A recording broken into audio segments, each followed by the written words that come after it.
আর আমাদের ঈমান রমজান মাসে তারাবি চলছে, মুসলমানের ছেলেরা সব আইপিএল এ ভিড় করেছে, ঠিক না বেঠিক বলেন? বললে বলে শয়তানের ধোঁকাই করেছে। হ্যাঁ মানছি 11 মাস শয়তান ধোঁকা দেয়, কিন্তু আপনারা জানেন সহি হাদিস থেকে প্রমাণ রমজান মাসে শয়তানের বেড়ি দিয়ে পা বাঁধা থাকে, ঠিক না বেঠিক জোরে বলেন? শুনেছেন না শোনেননি? তাহলে রমজান মাসে শয়তান তো গ্যারেজে।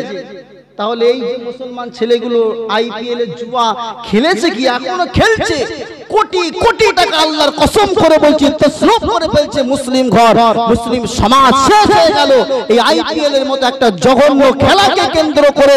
অনেক ঘরের ছেলেগুলো আত্মহত্যা করছে, কোটি কোটি টাকা তাদের ঘর থেকে বার হয়ে যাচ্ছে, ঠিক না? রমজান মাসে তারাবি নামাজ আর একদিকে আইপিএল খেলা, এখানেই তো পাওয়া গেল কারা মুমিন আর কারা নাফরমান, ঠিক না বেটি?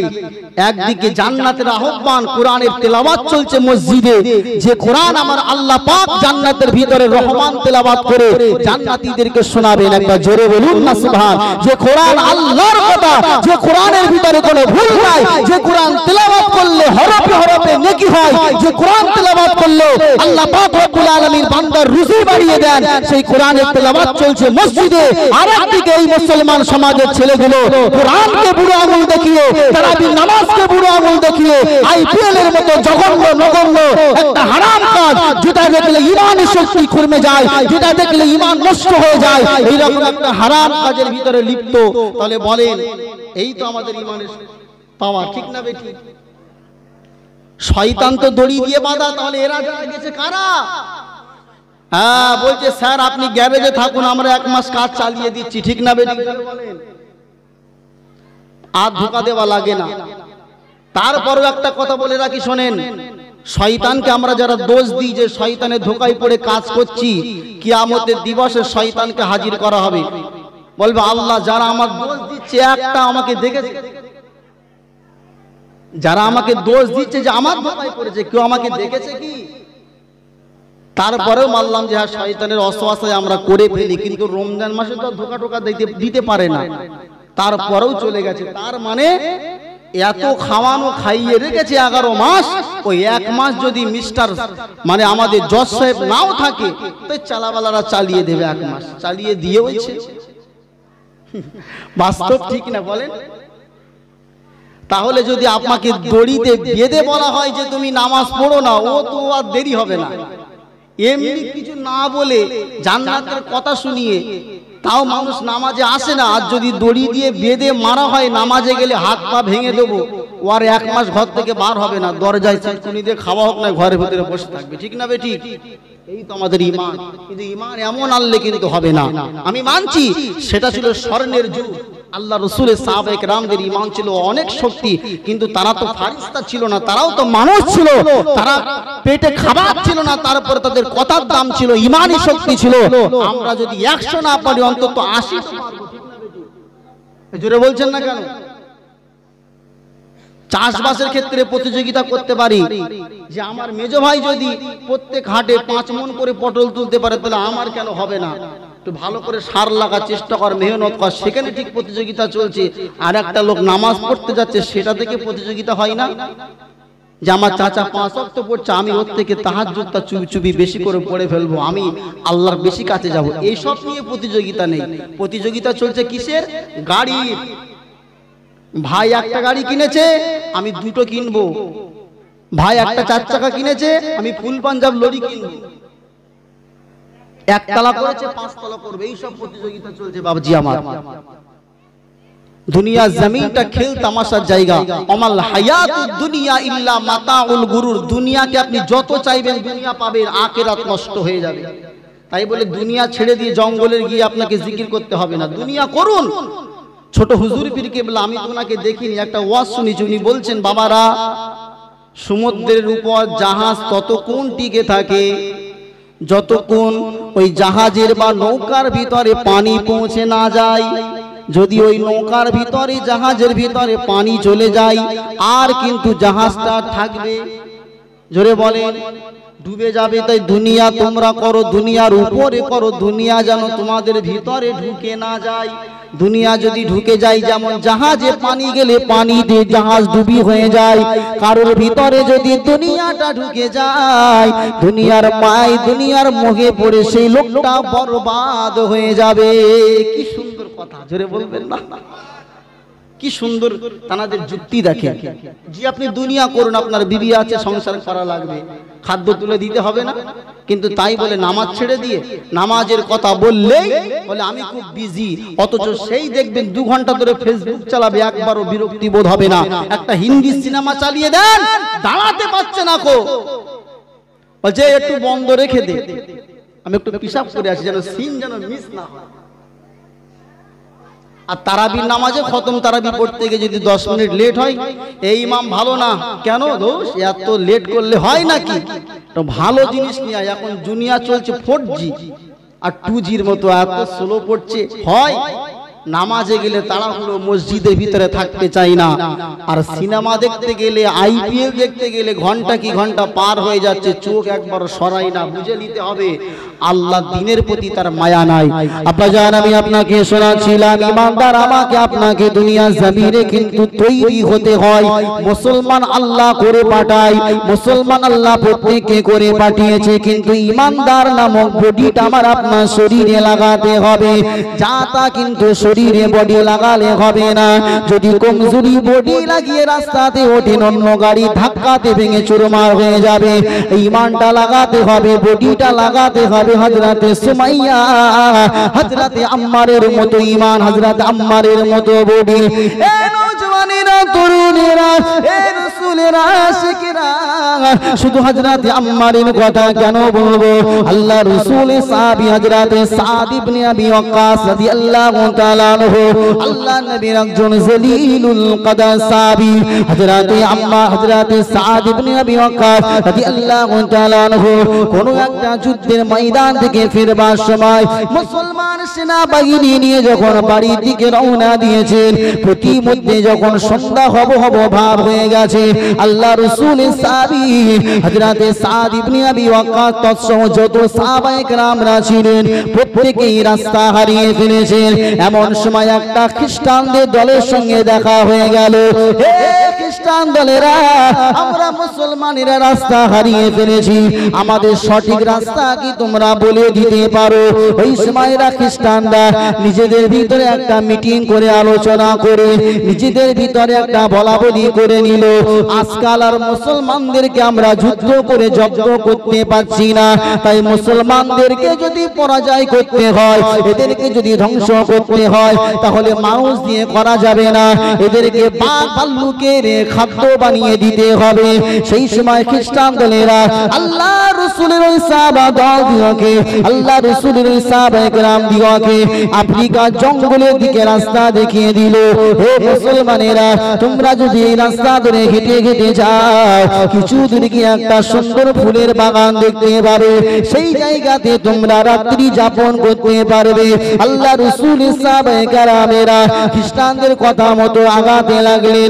আগাতে আগাতে কিছু দূর যাবার পরে যখন সন্ধ্যা ঘনিয়ে আসলো, জঙ্গলের কাছাকাছি পৌঁছে যাওয়া মাত্র আল্লাহ রাসূলের সাহাবায়ে কেরামেরা জঙ্গলের হিংস্র জীবজন্তু বাঘ ভাল্লুককে দেখতে পায়। একজন সাহাবী অপর সাহাবীর সঙ্গে বলাবলি করতে লাগে, আমরা তো পথ ভুল করে চলে এসেছি, এটা তো বড় গভীর জঙ্গল, এখান থেকে আমরা আর কেউ জান নিয়ে বাড়িতে ফিরতে পারবো না। স্বাভাবিক এটা। জঙ্গলে যদি আপনি রাত্রিবেলা যান, তো সেখানে তো জঙ্গলে বাঘ ভাল্লুক ওদেরই রাত চলবে, ওরা কি আর আপনাকে চিনবে? খিদে যখন লাগবে আপনাকে সামনে পেলেই কি করবে? ব্রেকফাস্ট করে ফেলবে, ঠিক না বে ঠিক? 3 দিন খাওয়া নেই, আপনি গিয়েছেন তসবিহ হাতে নিয়ে, ছেড়ে দেবে?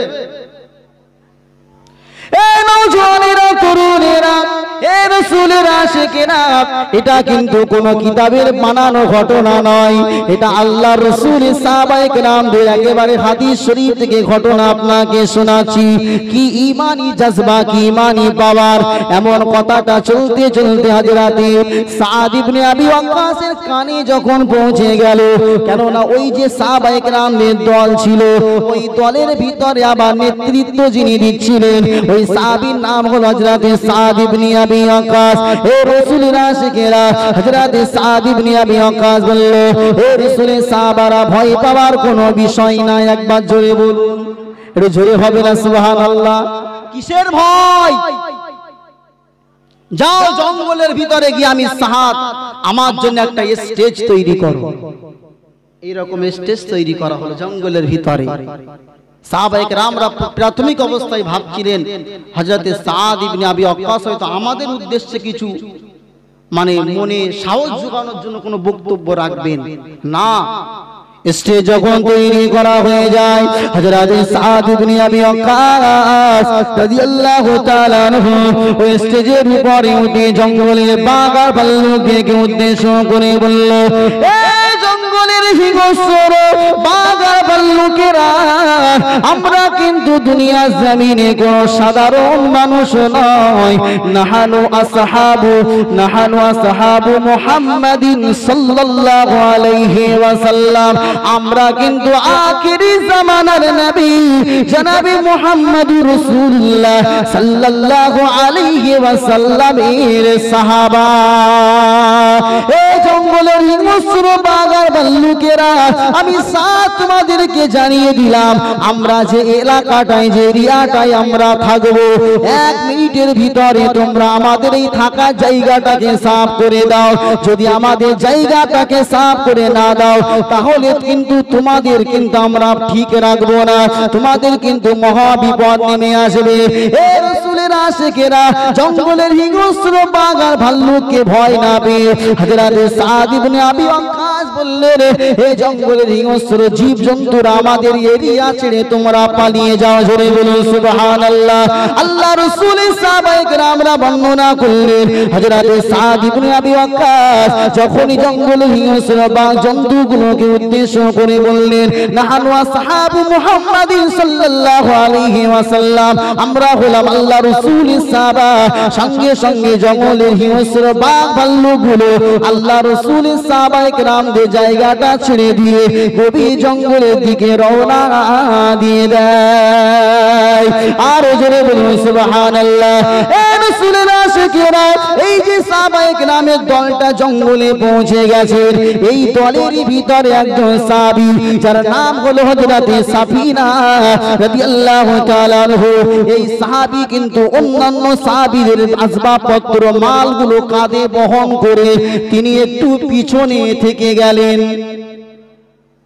মনে করেন 15 জনের একটা কাফেলা, আমি উদাহরণ দেওয়ার জন্য বলছি, 15 জন জঙ্গলে পৌঁছে গেছে আর একজন পিছনে চলে গেছে। আর পিছনে যাওয়ার কারণ হলো ওই যত সাহাবায়ে কেরাম ছিলেন অধিকাংশ সাহাবার আসবাবপত্র উনার কাঁধে। কেন? উনি একটু সাহাবায়ে কেরামদের খিদমত করতে ভালোবাসতেন। জোরে বলুন।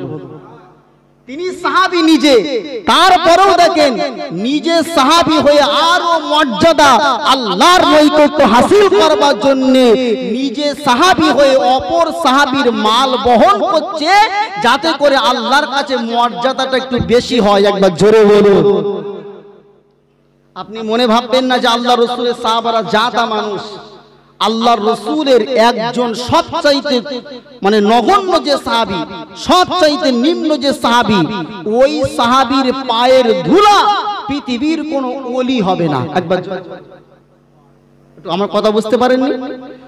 দাদা হুজুর পীর কেবলার নাম শুনেছেন? দাদা হুজুর কেনা হযরত আব্দুল কাদের জিলানী রাহমাতুল্লাহ আলাইহি, উনি ওলি কুলের শিরোমণি, আমরা সেই জানি না।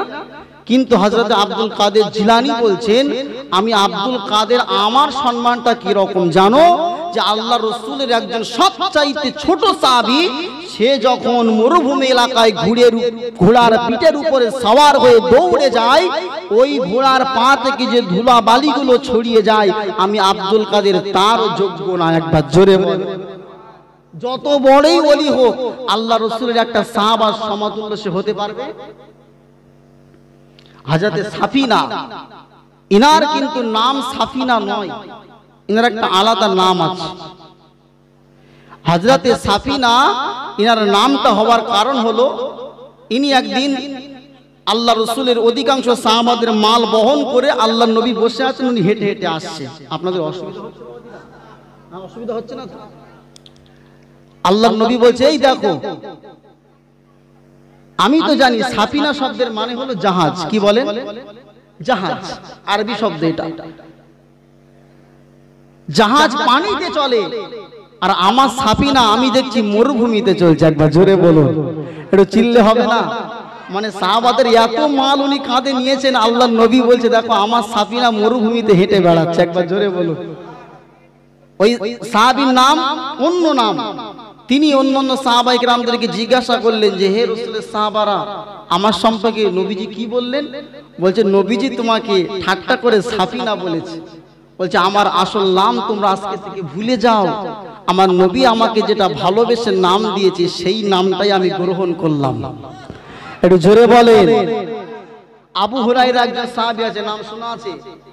আবু হুরায়রা নাম শুনেছেন না? ওনার প্রকৃত নাম হলো আব্দুর রহমান। কি বলেন? আব্দুর রহমান। উনি খুব বিড়াল পিয়ারি ছিলেন। বিড়ালকে নিয়ে শুয়ে থাকতেন, বিড়ালকে কোলের ভিতরে রাখতেন, খাওয়া দাওয়া দিতেন। আল্লাহ রসুল একদিন হযরত আব্দুর রহমানকে ডেকে বললেন, ইয়া আবা হুরায়রা, হে আবু হুরায়রা, মানে হে বিড়ালের পিতা। হুরায়রা শব্দের মানে হলো বিড়াল, আর আবু মানে হলো বাপ। হে বিড়ালের বাপ হযরত আব্দুর রহমান, আল্লাহ রসুলের সাহাবী, বললেন আমার নাম আব্দুর রহমান, আমি ভুলে গেলাম, কারণ নবী মোহাব্বত করে যেটা দিয়েছে আমার নাম সেটা। একবার জোরে বলে। বুখারী শরীফ, মুসলিম শরীফ, আবু দাউদ, নাসাই, তিরমিজি, ইবনে মাজাহ যত হাদিসের সহিহ গ্রন্থ আছে, সবচাইতে আল্লাহ রাসূলের যে সাহাবী হাদিস বেশি বর্ণনা করেছেন 6000 এর উপরে, হযরত আবু হুরায়রা। কোন জায়গায় ওনার আসল নাম দেওয়া নেই, প্রত্যেকটা আন আবি হুরায়রা রাদিয়াল্লাহু তাআলা আনহু কল, আন আবি হুরায়রা রাদিয়াল্লাহু তাআলা আনহু কল। আল্লাহর নবী মোহাব্বত করে একটা নাম দিলেন। রাসূলের সাহাবাদের অন্তরে কি এসেছিল, কি মহব্বত ছিল, রাসূলের জবান থেকে নির্গত হয়ে নিজের নামটা পরিবর্তন করে সেই নামটাই ধারণ করেছে, এবং সেই নামটা আল্লাহ কবুল করে তাম পৃথিবীর মুসলমানের অন্তরে আল্লাহ জায়গা করে দিয়েছেন। জোরে বলুন। এই সাফিনা রাদিয়াল্লাহু তাআলা আনহু, ইনি একটু শেষে পড়ে গেলেন, যেহেতু সবার মাল ওনার কাঁধে আছে। আল্লাহ রাসূলের সাহাবী হযরত সাফিনা, তিনি জঙ্গলে কিছুটা আগে যখন গভীর সন্ধ্যা হয়ে গেল, হাদিস শরীফের ভিতরে এসেছে হযরত সাফিনা রাদিয়াল্লাহু তাআলা আনহু দেখতে পেলেন তার সম্মুখে একটা বিরাট বড় হিংস্র বাঘ এসে দাঁড়িয়ে গেছে। রাসূলের আশিকেরা হযরত সাফিনা রাদিয়াল্লাহু তাআলা আনহু বললেন, হে জঙ্গলের বাঘ, আমাকে কিন্তু সাধারণ মানুষ মনে করো না।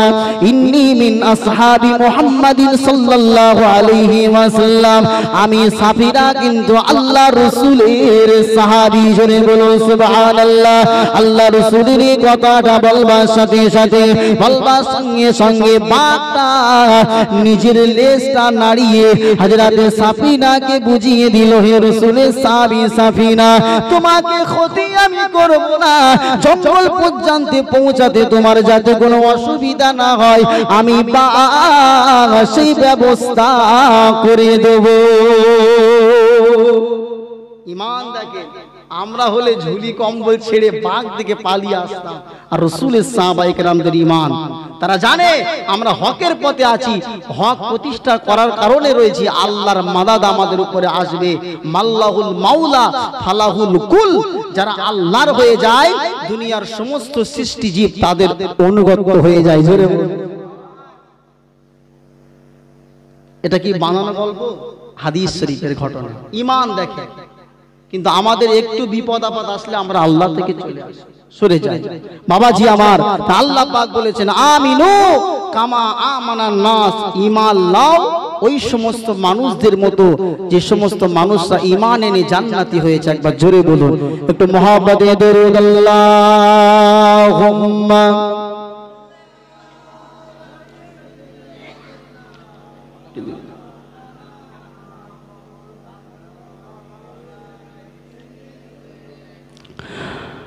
কলমা মোহাম্মতের সঙ্গে আল্লাহুম্মা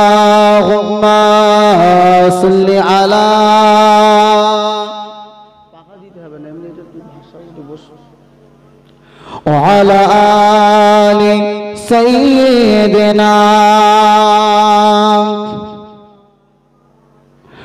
জন্ম আমার নবীর যুগে, হলে কেমন হতো জন্ম আমার নবীর যুগে হলে কেমন হতো দু নয়নের রাসূল পাক দেখিলে কেমন হতো দু নয়নের রাসূল পাক দেখিলে কেমন হতো জন্ম আমার নবীর যুগে হলে কেমন হতো জন্ম আমার নবীর যুগে হলে কেমন হতো আসিত ভেসে হযরতে বেলালের মধুর আযান যে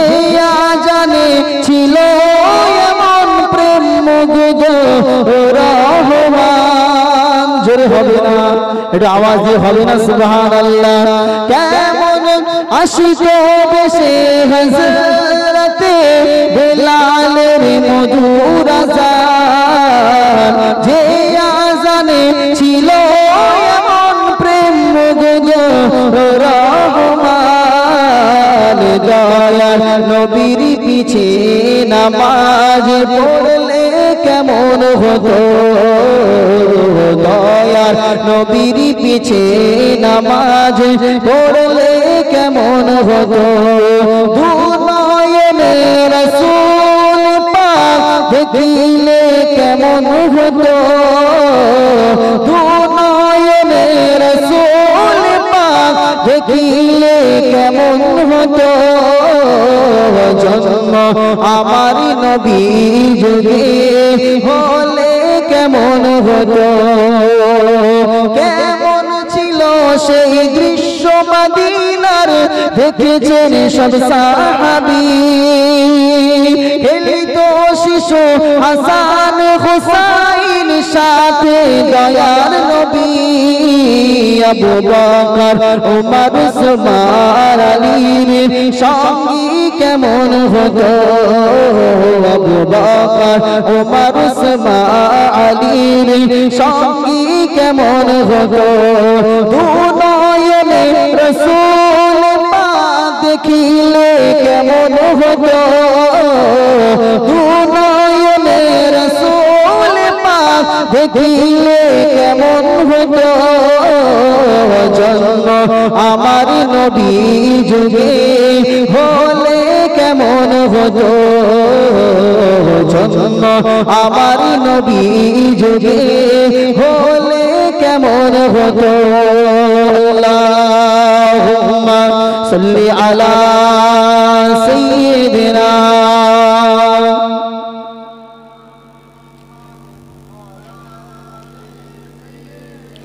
মাওলানা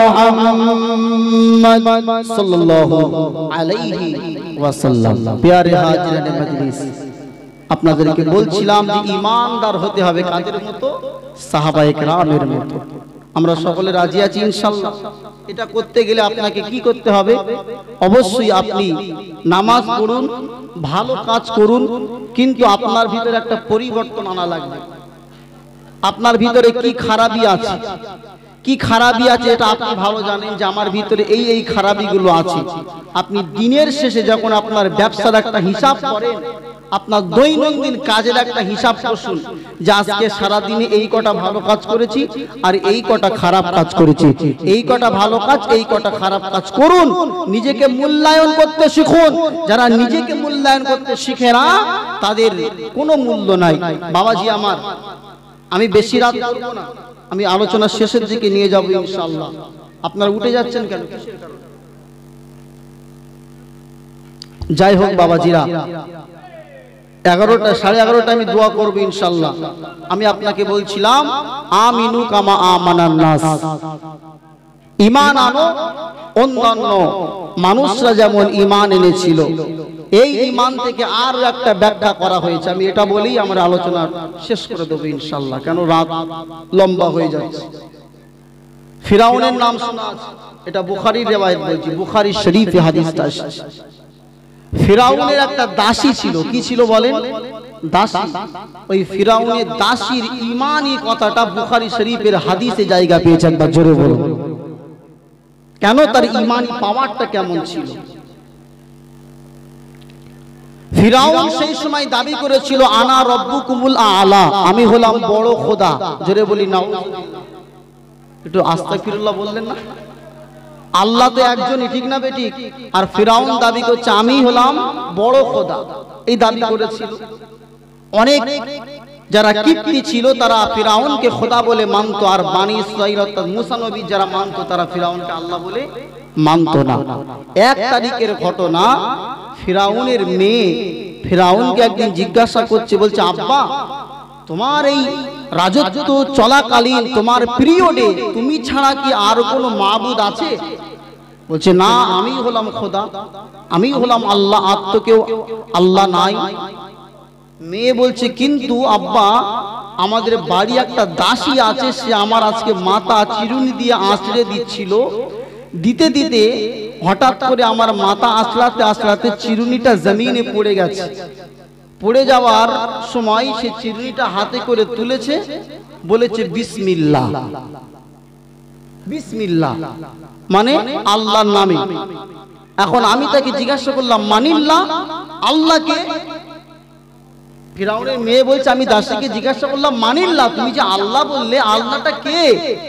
তখন সেই দাসী আমাকে জবাব দিয়েছে যে আল্লাহ হলেন তিনি যিনি আমাকে সৃষ্টি করেছেন এবং তোমাকেও সৃষ্টি করেছেন। আমি বললাম আমার আব্বা তো হচ্ছে আল্লাহ, আমার বাপ তো হলো রব, তাহলে আবার এখন আমার বাপ ছাড়া আল্লাহ আছে কি? আবার ওই মহিলা জবাব দিল, হে ফিরাউনের মেয়ে, আল্লাহ হলেন তিনি যিনি আমাকে সৃষ্টি করেছেন, তোমাকে সৃষ্টি করেছেন এবং তোমার বাপকেও তৈরি করেছেন। আপনি মনে করছেন কি সোজা জিনিস? যখন তাম দেশের মানুষ ফিরাউনের ভয়ে তাকে খোদা বলে মানতে বাধ্য, তারই ঘরে দাঁড়িয়ে দাঁড়িয়ে বলছে যে আল্লাহ হলেন তিনি যিনি ফিরাউনকে তৈরি করেছেন। চেড্ডিখানি কথা মনে করছেন আপনি? ওই সময়তে ফিরাউনের মেয়ে আব্বাকে ডেকে বলল, আব্বা জান আমি ওই মহিলাটাকে জিজ্ঞাসা করলাম আল্লাহকে, সে আমাকে এই জবাবটা দিয়েছে। ফিরাউন বলল, কে কোথায় আছো? মহিলাটাকে আমার রাজদরবারে হাজির করো, বেশি বিলম্ব করা যাবে না। আমি রাজত্ব করছি, আমি হলাম আল্লাহ, আর ও আমার দরবারে থেকে আমাকে মানে না, ও কিনা অন্য আল্লাহকে মানে, ওকে আর বাঁচিয়ে রাখা যাবে না। ওই দাসীটাকে ফিরাউন ডেকে বলল, হে দাসী বলো বলো তোমার আল্লাহ কি? সঙ্গে সঙ্গে দাসী ফিরাউনের সম্মুখে দাঁড়িয়ে বলল, আল্লাহ বলেন তিনি যিনি আপনাকে, আপনার মেয়েকে, আমাদের সকলকেই বানিয়েছেন। জোরে বলুন সুবহানাল্লাহ। কি ঈমানি শক্তি দেখেন একটা মহিলারা যদিও হচ্ছে শারীরিক কমজোরি, কিন্তু কিছু কিছু ইমানদারের ঈমানি পাওয়ার আছে, ঠিক না বেটি? মুস্কান বলে একটা মেয়ের নাম ভাইরাল হয়ে গিয়েছিল না কর্ণাটকে? আল্লাহু আকবারের ধ্বনিতে পুরো গোটা দেশ কাঁপিয়েছিল। ওই মহিলা বলল, ফিরাউন আমার আল্লাহ হলেন তোমাকে আমাকে যিনি সৃষ্টি করেছেন তিনি। সঙ্গে সঙ্গে ফিরাউন বলল,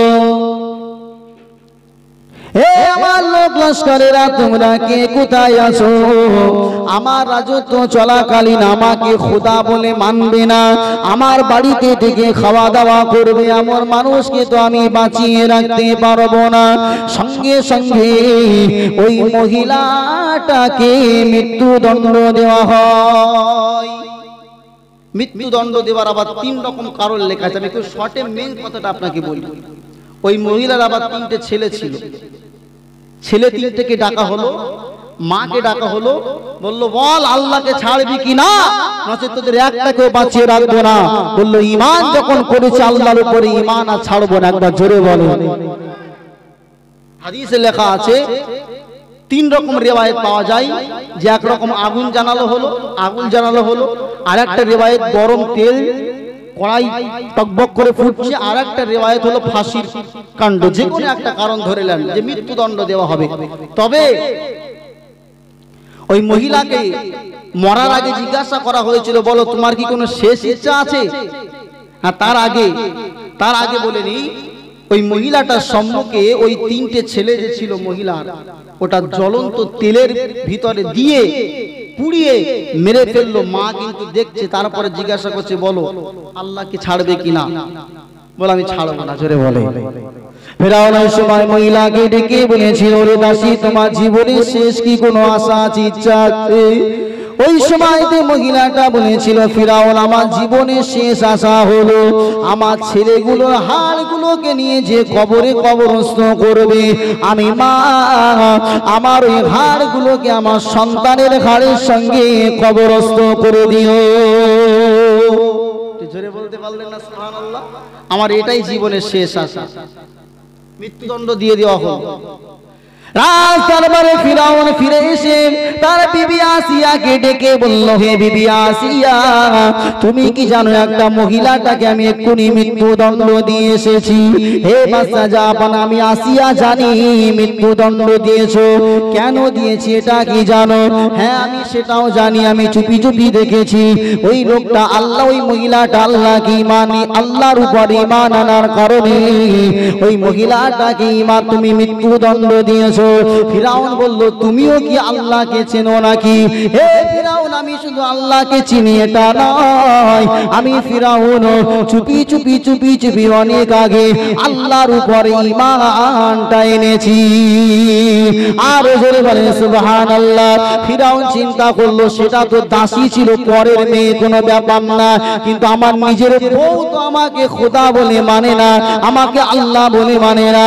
সঙ্গে সঙ্গে ফিরাউনের একটা কাছের লোক ছিল ডান হাত, যার নাম হলো হামান। ফিরাউন ওয়া হামানা, কোরআনে ওর নাম এসেছে। টেকো, ও খুব শয়তান ছিল। অনেক সময় দেখা যায় যারা ক্ষমতায় থাকে তারা যতটা বদমাইশ না হয়, চালাবেলা যারা থাকে এরা হচ্ছে আমাদের এলাকায়, মানে আমাদের দেশে দুটো টাক আছে, নাম বলবো না, পাশেরটা যেটা আছে সাহা সাহেব, চেনেন? ও টাক যে কি বদমাস, বেশি নাম বললে আবার এখন দেশ গরম চলছে বাবাজিরা। সাহা বুঝতে পেরেছেন? ও টাক বেশি বদ। তো ফিরাউন যা বদ ছিল, ফিরাউন খোদা দাবি করার পিছনে হাত ছিল হামান বলেছিল বুদ্ধি।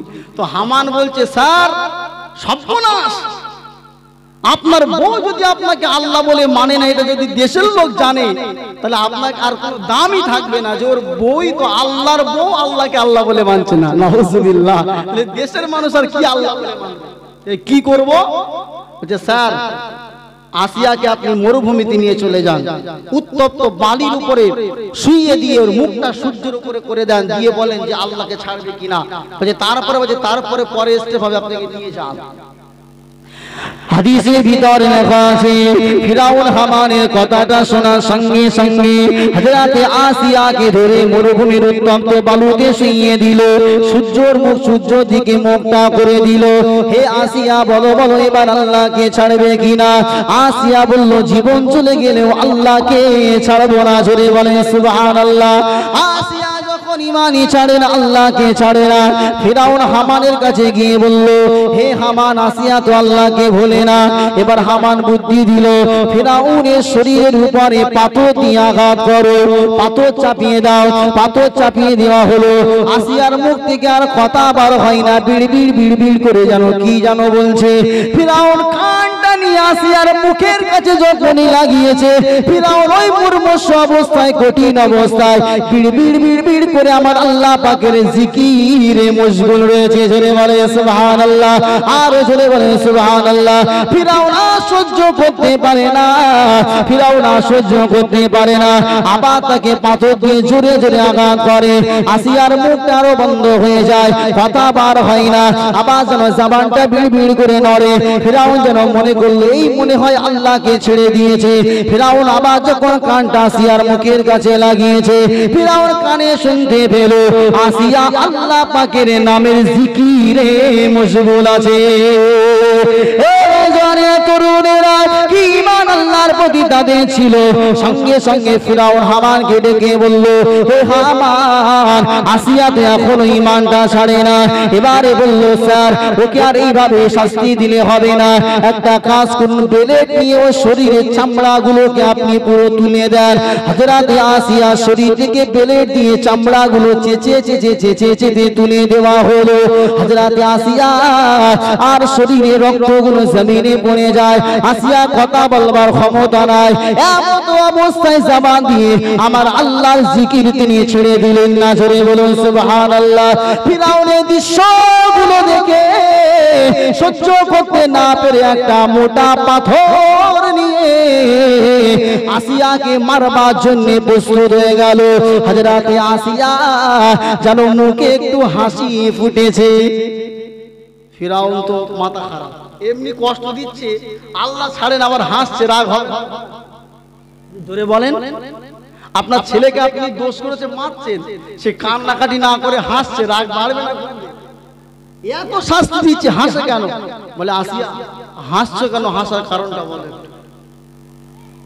ওই সময় তো আসিয়া আল্লাহর কাছে দোয়া চাইলেন কোরআনের ভাষায়, রব্বি বিনিনি ইনদাকা বাইতান ফিল জান্নাতি ওয়া নাজ্জিনি মিন ফিরআউনা ওয়া আমালিহি ওয়া নাজ্জিনি মিনাল কওমিজ জালিমিন। আল্লাহু আকবার বলে, আর জোরে বলে আল্লাহু আকবার। আল্লাহর কাছে দোয়া চাইলেন, আল্লাহ আমি আসিয়া, আমাকে দুনিয়া আমার স্বামী কষ্ট দিচ্ছে, রব্বি বিনিনি ইনদাকা বাইতান ফিল জান্নাতি, আল্লাহ দুনিয়ার সুখ শান্তি আমি আসিয়া চাই না, জান্নাতে আপনার পাশে আমাদের জন্য একটা ঘর আপনি তৈরি করে দেবেন। জোরে বলুন না সুবহান। ফিরাউন বলছে, হ্যাঁ দোয়া চেয়েছো ঠিক আছে, কিন্তু হাসছো কেন? ফিরাউনের বিবি আসিয়া বলল, আমি যে ঘরটা আল্লাহর কাছে দোয়া ছুঁয়ে ছুঁয়ে চেয়েছি, আল্লাহ এখনই আমার ওই জান্নাতে নির্মাণ করা ঘরটা ফারিস্তাদের মারফত আমি আসিয়া আমার সম্মুখে হাজির করেছি। আমি আসিয়া দেখে হাসছি। একবার জোরে বলে, আরো জোরে বলে সুবহানাল্লাহ। ফিরাউন শুনে মাথায় পাথর মেরে আসিয়াকে মেরে ফেললো, শহীদ হয়ে গেল। আল্লাহ রসুলের সাহাবারা জিজ্ঞাসা করলো, ইয়া রাসূলুল্লাহ, হাবিব আল্লাহ, আসিয়াকে যে পাথর দিয়ে ফিরাউন মেরেছিল, আসিয়ার কি কষ্ট হয় নাই? আল্লাহর নবী বলেছে, সাহাবারা শোনো, ফিরাউন আসিয়ার উপরে পাথর দিয়ে মারার আগে আগে আল্লাহ ওনার রূহটাকে জান্নাতে পৌঁছে দিয়েছেন। জোরে বলেন সুবহানাল্লাহ, আরো জোরে বলেন সুবহানাল্লাহ। তাই বাহানা দেখাবেন না যে আমি এই জন্য করতে পারছি না। খোদার ঘরে বসে আর এক খোদাকে বাদ দিয়ে যদি ফিরাউনের বউ যদি আল্লাহকে মানতে পারে, ইমানি শক্তি দেখাতে পারে, তাহলে মুসলমান আমাকে আপনাকে কেউ তো বাধ্য করে না, আমরা স্বইচ্ছায় আল্লাহর রাস্তা ছেড়ে দিয়েছি। যাই হোক, আল্লাহকে আমরা মানব, আল্লাহর গুণকীর্তন করব, আল্লাহর কোরআন হাবিবের সুন্নাহ অনুযায়ী জীবনকে অতিবাহিত করব। রাজি আছি ইনশাআল্লাহ? সকলে বলি না ইনশাআল্লাহ? আল্লাহ কবুল করেন, সকলে বলি আল্লাহুম্মা আমিন। আসেন দাঁড়িয়ে বিশ্ব নবীর সামনে একটু সালাত ও সালাম করি। ইয়া নবী সালাম